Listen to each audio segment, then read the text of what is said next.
Hello students, आज हम science का एक चैप्टर स्टार्ट करने जा रहे हैं जिसका नेम है दी सेल। स्ट्रक्चर और इसका फंक्शंस, हम इसके बारे में पढ़ेंगे, सेल का स्ट्रक्चर और फंक्शंस के बारे में। तो सेल जो है वो मेनली बिल्डिंग ब्लॉक्स या बेसिक स्ट्रक्चर यूनिट लाइफ की इसी ये बोला जाता है। सेल जो है वो डिस्कवर्ड किया गया था रोबो के द्वारा, जो कि इंग्लिश साइंटिस्ट थे 1665 में। कुछ लिविंग ऑर्गेनिम्स जो हैं वो सिंगल सेल से बने हुए हैं, जिन्हें बोला जाता है unicellular organism, like amoeba, paramecium, bacteria. ये मेनली यूनिसेलुलर ऑर्गेनिज्म के एग्जांपल है। और जो ऑर्गेनिज्म बहुत सारे सेलों से बने होते हैं उन्हें मेनली बोलते हैं multicellular organism, like mushroom, man, cat. यहाँ पे बहुत सारे मिलियंस लिविंग ऑर्गेनिज्म होते हैं। सबके शेप्स अलग अलग होते हैं, साइज अलग होते हैं। इनके जो ऑर्गन्स होते हैं वो भी, उनकी भी शेप जो है, साइज जो है वो वेरी करते हैं, डिफरेंट होते हैं अलग अलग। सेल्स भी अलग अलग होते हैं, उनके नंबर्स अलग अलग होते हैं। तो सबसे पहले यहाँ पे किस तरीके से बनता है, पहले सेल होता है, सेल से टिश्यू बनेगा, टिश्यू से ऑर्गन बनेगा, ऑर्गन से ऑर्गन सिस्टम बनेगा, और ऑर्गन सिस्टम से ऑर्गेनिज्म बनेगा। अब बात करते हैं सेल की शेप की। तो सेल जो मिली अलग अलग शेप के होते हैं और इसके अलग अलग साइज भी हैं। कुछ राउंड होगा, ओवल होगा, कुछ क्यूबॉइडिकल होगा शेप उसका, कुछ सिलेंड्रिकल शेप का होगा, या कुछ रेगुलर शेप होगा, मतलब कोई भी शेप नहीं होगा। अगर हम सेल के साइज की बात करें तो जो इसका साइज है वो वेरी करता है 1/10 टू 1/100 मिलीमीटर में। तो मेनली जो सेल्स होते हैं सारे माइक्रोस्कोपिक होते हैं, इनको सिर्फ माइक्रोस्कोप के थ्रू ही देखा जा सकता है। तो यहाँ पे कुछ अलग अलग सेल्स हैं डिफरेंट शेप्स के, लाइक मसल सेल है, नर्व सेल है, वाइट ब्लड सेल है, skin cell, red blood cells, leucocyte. इसके अलावा भी और भी सेल्स होते हैं। तो सेल्स को देखने के लिए माइक्रोस्कोप एक ऐसा डिवाइस है जो कि सेल हर ऑब्जेक्ट्स को बड़ा कर देता है, इनलार्ज कर देता है। इससे क्या है, हम सारी माइक्रो ऑर्गेनिल्स की स्टडी कर सकते हैं। नेक्स्ट बात आती है सेल के स्ट्रक्चर की। तो जितने भी सारे प्लांट और एनिमल्स हैं, सेल्स हैं उनके उनके मेनली 3 पार्ट्स हैं। सेल वॉल या सेल मेम्ब्रेन। सेल वॉल जो है वो प्लांट से प्रेजेंट होता है, सेल मेम्ब्रेन है एनिमल से प्रेजेंट होता है। और सेकंड पार्ट आता है साइटोप्लाज्म, थर्ड पार्ट आता है न्यूक्लियस। सेल वॉल जो है वो most rigid, protective, outer most covering है किसी भी प्लांट सेल की। सिर्फ और सिर्फ प्लांट सेल में ही पाई जाती है सेल वॉल। ये सेल को शेप प्रोवाइड करते हैं, उसकी रिजिडिटी प्रोवाइड करती है। Then cell membrane. Cell membrane को मेनली हम प्लाज्मा मेम्ब्रेन भी बोला जाता है। ये सेल के ऊपर एक बहुत ही थिन लेयर है। सेल मेम्ब्रेन जो है, सेल मेम्ब्रेन में जो है बहुत छोटे छोटे होल्स होते हैं। तो सेल मेम्ब्रेन या जैसे बोलते हैं प्लाज्मा मेम्ब्रेन, ये बहुत सारे फंक्शंस परफॉर्म करते हैं। लाइक ये सेल को प्रोटेक्ट रखते हैं, ये सेल की शेप प्रोवाइड करते हैं, ये मटेरियल्स को अलाउ करते हैं अंदर जाने से।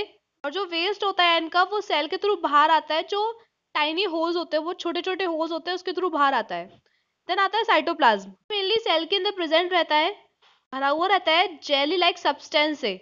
एक जेली लाइक सब्सटेंस होता है जिसे बोलते हैं साइटोप्लाज्म, सेल के अंदर होता है मेनली।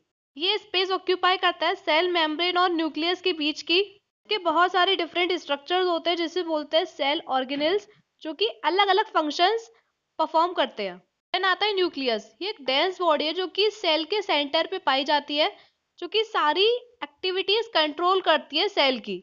न्यूक्लियस जो है वो बहुत सारे पार्ट से बना हुआ है, like nuclear membrane, nucleoplasm, nucleus, chromosome. Nuclear membrane एक पोरस मेम्ब्रेन है जो कि न्यूक्लियस के कंटेंट को सेपरेट रखती है साइटोप्लाज्म से। और जो न्यूक्लियोप्लाज्म है वो एक मिली फ्लूइड है न्यूक्लियस के अंदर जो प्रेजेंट रहता है। देन न्यूक्लियस ये एक छोटी स्फेरिकल बॉडी है जो कि न्यूक्लियोप्रोटीन से बनी हुई होती है। जो आरएनए होता है वो भी इसी के अंदर प्रेजेंट होता है। देन आता है क्रोमोसोम। न्यूक्लियोप्लाज्म में बहुत छोटे छोटे थ्रेड लाइक स्ट्रक्चर्स होते हैं जिसे बोलते हैं क्रोमोसोम्स। ये मेनली जीन्स कैरी करते हैं जो कि ट्रेड्स के रिस्पॉन्सिबल होते हैं एक जनरेशन से दूसरे जनरेशन पे जाने के लिए। देन है सेल ऑर्गेनेल्स। एक बहुत छोटा स्ट्रक्चर है जो कि साइटोप्लाज्म के अंदर प्रेजेंट रहता है। साइटोप्लाज्म जो है वो लिविंग और नॉन लिविंग पार्ट से कंपोज्ड है, जिसे बोला जाता है सेल ऑर्गेनिज। इसमें पार्ट आता है पहला माइटोकॉन्ड्रिया, जो ओवल या रोड शेप का होता है। इसको कॉमनली बोला जाता है powerhouse of the cell, क्योंकि एनर्जी प्रोड्यूस करता है फूड के थ्रू। देन आता है एंडोप्लाज्मिक रेक्टिकुलम। ये सेल के सारे मटेरियल स्टोर भी करता है और ट्रांसपोर्ट भी करता है सेल के अंदर ही। देन आता है गोल्गी कॉम्प्लेक्स। ये एंजाइम, प्रोटीन और हार्मोन सीक्रेट करता है। देन आता है लाइजोसोम। सब सेल्स में एंजाइम प्रेजेंट रहता है जो कि बहुत सारे मटेरियल्स को ब्रेक डाउन करने में हेल्प करता है, और इसे बोलते हैं मेनली सुसाइडल ब्रेक्स। प्लांट सेल्स में लाइजोसोम प्रेजेंट नहीं होता। देन आता है राइबोसोम्स। ये मेनली प्रोटीन सिंथेसिस का एक साइट है। Then vacuole. वैक्यूल जो है वो मेनली खाली स्पेस है साइटोप्लाज्म के अंदर प्लांट सेल में, इसमें सेल सैप कंटेन होता है, उसे बोलते हैं मेनली वैक्यूल। अब यहाँ कुछ डिफरेंसेस है प्लांट सेल और एनिमल सेल में। जैसे कि प्लांट सेल में जो रिजिड सेल वॉल होती है वो प्रेजेंट रहती है, और एनिमल सेल में सेल वॉल एब्सेंट होती है। प्लांट सेल में क्लोरोप्लास्ट प्रेजेंट होता है, एनिमल सेल में क्लोरोप्लास्ट एब्सेंट होता है, क्लोरोप्लास्ट नहीं होता। प्लांट सेल्स में लार्ज वैक्यूल्स प्रेजेंट रहते हैं और सेल का बहुत सारा पोर्शन ऑक्यूपाई यही करते हैं। लेकिन एनिमल सेल में वैक्यूल्स जो है वो मेनली एब्सेंट ही रहते हैं, और अगर होते हैं तो बहुत ही छोटे होते हैं। प्लांट सेल में सेंट्रोसोम एब्सेंट होता है, लेकिन एनिमल सेल में प्रेजेंट होता है। यहाँ पे प्लांट सेल में जो है वो लाइजोसोम भी एब्सेंट होता है और एनिमल सेल में प्रेजेंट होता है। आता है प्लांट टिश्यू। प्लांट टिश्यू जो है वो मेनली डिवाइडेड किया गया है बहुत डिफरेंट टाइप्स में उनकी एक्टिविटीज के according, like meristematic tissue, dermal tissue, vascular tissue, ground tissue, xylem, phloem. तो ये सारे मेनली क्या हो गए, हमारे प्लांट टिश्यू हो गए। तो नेक्स्ट आता है एनिमल टिश्यू। प्लांट टिश्यू के ही जैसा एनिमल्स में भी बहुत सारे तरह के टिश्यू होते हैं, like epithelial tissue, nervous tissue, muscular tissue.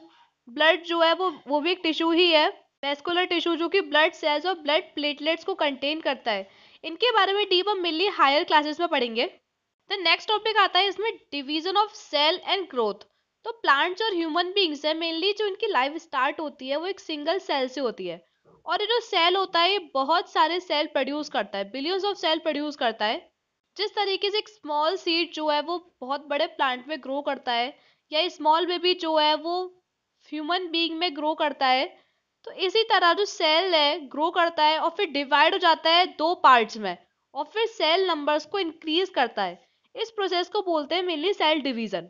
जो सेल सेल डिवीजन होने के बाद बनते हैं उन्हें बोलते हैं मेनली डॉटर सेल्स, और जो सेल डिवीजन होते हैं उन्हें मेनली बोलते हैं पेरेंट सेल। जिसका डिवीजन हो रहा होता है उन्हें बोलते हैं पेरेंट सेल। फिर डॉटर सेल डिवाइड होता है, फिर उसके बाद वो सेल आएगा वो डिवाइड होगा। इस प्रोसेस के होते होते सेल्स जो है वो एक सेल से बहुत सारे सेल्स में कन्वर्ट हो जाते हैं, बहुत सारे सेल्स बन जाते हैं एक सेल से। देन आता है इसमें यहाँ सेल जो है वो टू टाइप्स के हैं, प्रोकैरियोटिक सेल और यूकैरियोटिक सेल। प्रोकैरियोटिक सेल्स में मेनली जो न्यूक्लियस होता है वो प्रेजेंट नहीं होता है या कमी प्रेजेंट होता है। ये सेल्स मेनली होते हैं बैक्टीरिया में या ब्लू ग्रीन एल्गी में।